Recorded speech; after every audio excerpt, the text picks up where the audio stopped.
نبی کریم صلی اللہ علیہ وسلم نے ارشاد فرمایا، جس آدمی میں یہ صفتیں ہوں وہ آدمی ہماری جماعت سے نہیں۔ حضور صلی اللہ علیہ وسلم دنیا میں آئے اور فرمایا، میں نے تمہارے پاس دین اسلام لایا ہوں، میں جاہلیت کو مٹاتا ہوں۔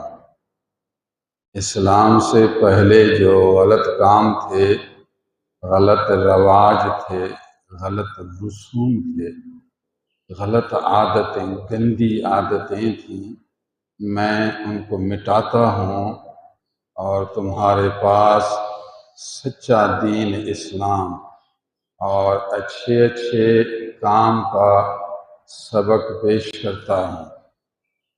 پھر سمجھایا کہ یہ 3 کام نہ کرو، جو شخص یہ 3 کام کرے گا، مرد ہو یا عورت، وہ میری جماعت سے نہیں۔ یہ سخت زجر و توبیخ ہے۔ میری جماعت نے اسلامی جماعت سے نہیں ہے، وہ نبی صلی اللہ علیہ وسلم کی شریعت والا نہیں، نبی کے طریقے والا نہیں، وہ جاہلیت والا ہے، وہ شیطان کے طریقے والا ہے، وہ غیر مسلموں کے طریقے والا ہے۔ میری طریقت میں یہ کام نہیں۔ نمبر اول فرمایا، من ضرب الخدود، جب اس کو کوئی صدمہ پہنچے، کوئی تکلیف سامنے آئے تو پھر ہاتھ اٹھا کر اپنے منہ پر مارتا رہے۔ عموماً عورتوں کی عادت ہے، بے صبر زیادہ ہوتی ہیں یا اپنے آپ کو دکھاتی ہیں، پھر پیٹتی ہیں، کوئی تکلیف پہنچے پھر پیٹتی ہیں۔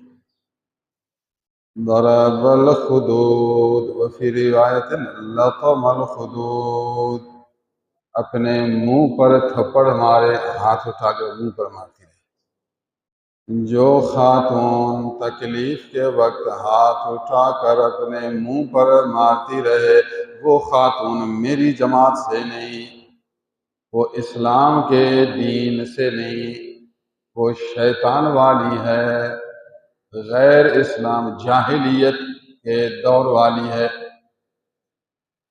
نبی آتا ہے جاہلیت کو مٹھاتا ہے، جاہلیت کے طریقوں کو ختم کرتا ہے، وہ اسلام کے طریقے کو زندہ کرتا ہے۔ ضرب الخدود واضح لفظ ہیں۔ خدود خط عربی میں چہرے کو کہتے ہیں، ضرب کو مارے۔ بھی شاید تکلیف تو آتی ہے، لیکن اسلام نے یہ حکم کیا کہ صبر کریں، تکلیف پر صبر کریں، تکلیف پر اللہ سے اجر طلب کریں۔ مجبوری، بے اختیاری، آنسو آنکھوں سے بہے تو اجازت ہے، یہ انسان کے اختیار میں نہیں، اور دل کی نرمی کی علامت ہے، آنسو نکلے تو ٹھیک ہے، لیکن ہاتھ منہ پر مارنا یہ شرعاً حرام ہے۔ اس کو کہتے ہیں پیٹنا، اس کو کہتے ہیں نوحہ کرنا۔ نمبر 2، وَشَقَّ الْجُیوبَ، اور گریبان پھاڑے۔ کچھ عورتوں کی عادت ہے تکلیف زیادہ میں کپڑوں کو پھاڑتی ہیں، دکھاتی ہیں کہ ہمیں بڑا دکھ ہے۔ دکھ ہو یا نہ ہو، یہ رسم ہو گیا، رسم۔ مدینہ شریف میں حضور صلی اللہ علیہ وسلم کے زمانے میں رسم تھا، ایسی عورتیں تھیں جو پیسہ لیتی تھیں رونے کے لیے، پیٹنے کے لیے، نوحہ کرنے کے لیے۔ عورتیں بنی ہوتی تھیں، کوئی آدمی مرے تو پھر عورتوں کو بلاتے تھے، جی آپ کو پیسے دیں گے، آپ 3 دن یہاں نوحہ کرتی رہیں۔ تو یہ ان کا طریقہ تھا۔ وَشَقَّ الْجُیوبَ، اور گریبان پھاڑے، گریبان چاک کرے، جو خاتون دکھ میں، صدمہ میں، تکلیف میں گریبان پھاڑے تو وہ میرے دین سے نہیں، حضور نے فرمایا یہ میری جماعت سے نہیں، یہ شیطان کی جماعت سے ہے، یہ جاہلیت والی ہے، اسلام کے باہر کام والی ہے۔ گریبان کیوں پھاڑ دیے؟ انا للہ پڑھے، اللہ سے صبر کی دعا کرے، رب تعالیٰ سے اجر مانگے، جتنا صبر کرے گی اتنا ثواب پائے گی، ہر صبر کا بدلہ ہے۔ وبشر الصابرین، صبر والوں کو خوشخبری دو، اولئک علیہم صلوات من ربہم ورحمہ، صبر والوں پر ان کے رب کی طرف سے بہت رحمتیں ہیں، صبر والوں کے لیے ان کے رب کی طرف سے بہت رحمتیں، صبر والے کے لیے تو رحمتیں ہیں۔ پھر فرمایا ورحمت، خصوصی رحمت، جتنا صبر زیادہ ہوگا اتنی رحمت ہوگی۔ وَأُولَئِكَ هُمُ الْمُهْتَدُونَ، صبر والے مرد اور صبر والی عورتیں ہدایت والی ہیں، سیدھی راہ والی ہیں، اسلام کے طریقے والی ہیں، نبی کی شریعت و سنت والی ہیں، سیدھی راہ پر چلنے والی ہیں، یہ صبر والی عورتیں۔ صبر، اللہ تعالیٰ نے قرآن مجید میں صبر کی فضیلت بیان کی، صبر کی ترغیب دی، صبر کی نعمتیں بیان کی۔ تو آپ صبر کریں گے نہ کہ گریبان پھاڑیں گے، تکلیف میں پھر منہ پر دھکا مارے اور گریبان پھاڑے۔ دین اسلام سیکھ، قرآن مجید کے احکام سیکھ، نبی صلی اللہ علیہ وسلم کی تعلیمات، حضور نے جو ارشادات فرمائے وہی نبی کے ارشادات، حضور کی تعلیمات سیکھ، نبی کا طریقہ سیکھ، نبی کے طریقے پر عمل کر، شیطان کا طریقہ نہ، جاہلی طریقہ نہ۔ قیامت تک علماء، اولیاء، اکابرین پیدا ہوں گے۔ حضرت محبوب سبحانی ابو القادر جیلانی کا لقب ہے محیی السنہ و ممیت البدع، اللہ والے جو بڑے ہوتے ہیں ان کا پھر یہ صفت ہوتی ہے ممیت البدع محیی السنہ، محیی السنہ مانا نبی کی شریعت و سنت کو زندہ کرنے والے، یہ اللہ والے نبی کی شریعت کو زندہ کرنے والے ہوتے ہیں، زندہ۔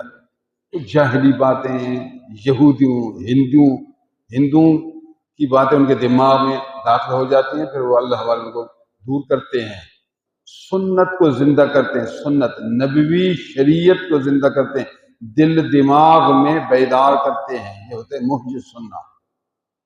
ممیت البدع، ممیت البدع مانا نئی باتیں، رسمی باتیں، رواج والی باتیں، اسلام میں جو نئی نئی باتیں گھڑی گئی ہیں ان کو یہ مارتے ہیں، ان کو مردہ بناتے ہیں، ان کو برباد کرتے ہیں، ان کو مٹاتے ہیں، یہ اللہ والے کاملین ہوتے ہیں۔ محیی السنہ و ممیت البدع، قیامت تک اللہ والے آئیں گے، آپ ان کی صحبت اختیار کریں، ان کی مجلس میں بیٹھیں، جاہل کی تقریر سنے گا جو صرف اشعار پڑھے یا آواز بلند کرے، لحن سر کرے، اس کی مجلس میں جائے گا۔ جو علماء قرآن و حدیث سمجھائیں، اکابرین جو شریعت و سنت کی بات کریں، ان کی مجلس سے پھر نفس کو تکلیف پہنچتی ہے، پھر ادھر نہیں جاتا۔ تجھ پر لازم ہے ان لوگوں کی صحبت میں جا جو عالم و ربانی ہوں، شریعت و سنت کا درس دینے والے ہوں، ان کی صحبت میں بیٹھ۔ حضور نے فرمایا جو مرد یا خواتین گریبان پھاڑتی ہیں وہ میرے دین سے نہیں۔ نمبر 3، بدعوى الجاہلیہ، جاہلی لفظ زبان سے نکالے، جاہلی پکار، اس کو عام کر دیا، یہ عام۔ ودعا بدعوى الجاہلیہ، جاہلیہ کہتے ہیں اسلام سے باہر، اسلام سے پہلے جو غلط کام تھے، غلط سوچ، غلط خیالات، غلط کام، اسلام سے پہلے، اسلام سے باہر جو غلط کام ہیں ان کاموں کو تو چھوڑ دے. وہ مسلمان ہوا تو ابھی اسلامی صفتیں پیدا کر، اسلامی عادتیں پیدا کر. اب بھی وہی سوچ، وہی خیال. یہودی اونٹ کا گوشت نہیں کھاتے تھے، یہودی اونٹ کا گوشت نہیں کھاتے تھے. ایک آدمی مسلمان ہوا اور کہنے لگا کہ میں مسلمان ہوں لیکن اونٹ کا گوشت نہیں کھاؤں گا، ویسے نہیں کھاؤں گا. تو حضور نے فرمایا کہ جب تو مسلمان ہوا اب اونٹ کا گوشت کیوں نہیں کھاتا؟ تو اب تیرے اندر جو پرانی سوچ ہے وہی اب تک زندہ ہے. تجھ پر لازم ہے کہ اونٹ کا گوشت کھا، اس کو حلال سمجھ، اس کو کھا بھی، تاکہ تیرے دل دماغ سے یہ بات نکل جائے کہ اونٹ کا گوشت کھانا نہیں. تو اب تک یہودیوں والی سوچ، یہودیوں والا دماغ، یہودیوں والا عمل، مسلمان ہوا پھر بھی کہتا ہے میں اونٹ کا گوشت نہیں کھاؤں گا. کیوں نہیں کھائے گا؟ یا ایھا الذین آمنوا ادخلوا فی السلم کافہ، اے ایمان والو اسلام میں داخل ہو جاؤ مکمل طریقے سے. مکمل اسلامی صفتیں پیدا کرنا، وہی جاہلی صفتیں، جاہلی کام. مسلمان ہوا پھر کام جاہلی. ودعا بدعوى الجاہلیہ، زبان بھی تو حفاظت کرنی، زبان سے صبر والے الفاظ استعمال کر. یا اللہ جو تیرا حکم میں راضی، ربا جو تیرا حکم میں راضی. کچھ ایسی عورتیں ہیں، کچھ ایسے مرد بھی ہیں، خدا تو نے کسی کا بچہ نہیں دیکھا، میرے بچے کو دیکھا، اسی کو مارا. ایک جاہل کہہ رہا تھا کہ خدا تو نظر نہیں آتا، اگر نظر آتا تو پھر میری کلہاڑی بھی تو تھی، پھر میں تجھے چھوڑتا کہ تو میرے بچے کو مارے. تو نظر نہیں آتا، چپ چپ لے گیا. یہ لفظ تو کفر ہے. اپنے زبان کی حفاظت کرے، تکلیف پر ایسا لفظ زبان سے نہ نکال جو کہ اللہ کی شان کے خلاف ہو، اسلام کی تعلیم کے خلاف ہو. ہاں اگر کوئی آدمی اس کو مارے پھر تو اس کو کہہ سکتا ہے اے ظالم تو نے کیوں ظلم کیا، میرے سامنے ہوتا میں بھی تجھے قتل کرتا. ٹھیک ہے، ظالم سے تو جھگڑ سکتا ہے مگر اتنا بے ادب نہ بن. یہ تو تقدیر الہی ہے، اس کا ایک نظام بنا ہوا ہے کہ اللہ نے بندوں کو اختیار دیا، جو بے احتیاطی کرے گا نتائج ظاہر ہوں گی. اس میں بہت حکمتیں ہیں، اہل علم سمجھتے ہیں. باقی رہا تو اس لفظ کو کہ ہر چیز اللہ کی تقدیر میں ہے، پھر نعوذ باللہ خدا کے لیے برا لفظ استعمال کرتے ہیں. ابوئے میرے لیے، ویل میرے لیے، میں مر گیا، میں ہلاک ہو گیا، میں ذلیل ہو گیا، میں تباہ ہو گیا. ان لفظوں کو اللہ پسند نہیں کرتا. یہ لفظ جاہلی الفاظ ہیں. تکلیف میں بھی الحمدللہ، انا للہ لا الہ الا اللہ، جو میرے مالک کی مرضی ہم سب اس پر راضی. یہ ہے اسلامی تعلیم.